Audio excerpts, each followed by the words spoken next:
తెలంగాణ వైద్య విధాన పరిషత్ repeal act మీద మాట్లాడడానికి అవకాశం ఇచ్చినందుకు ధన్యవాదాలు అధ్యక్ష. అధ్యక్ష,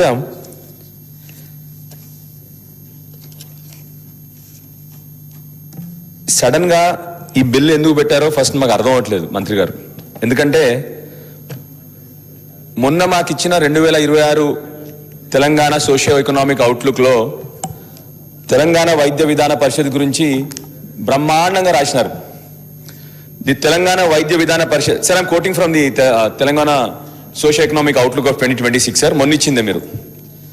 the Telangana Vaidya Vidhana Parishad is the backbone of secondary health service in the state, focusing on its core pillars of care, comfort and courtesy. There is a major expansion of infrastructure and bed capacity. 7,000 నుంచి 12,760 beds ni expand చేశారు మీరు TVVP లో. A notable achievement is the establishment of dialysis facilities in 77 hospitals.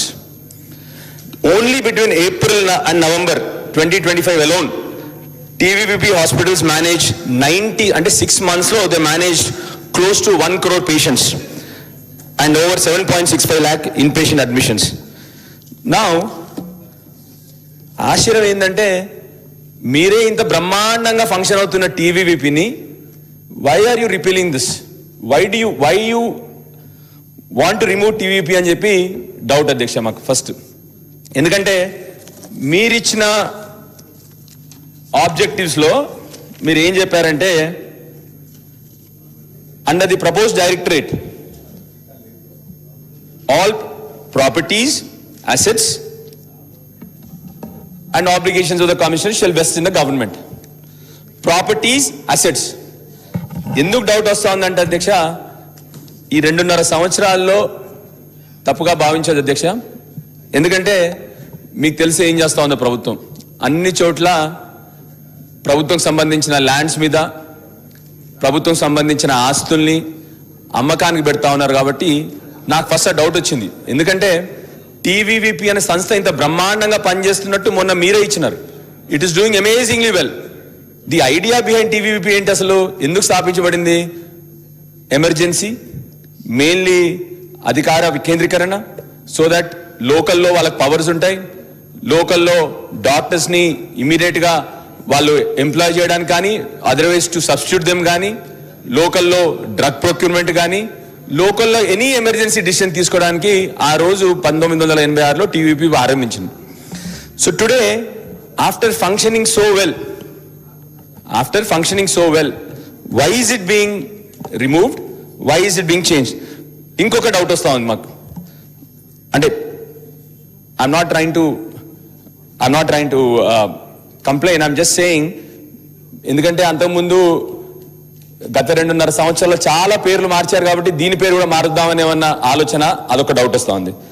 మూడోది, I appreciate you said for convenience of salaries అని చెప్పారు. That is a good thing. In fact I would suggest like power సెక్టర్లో ఏంటి, ఇప్పుడు అత్యధిక జీతాలు ఇస్తా ఉన్నారు. ఎవరికి?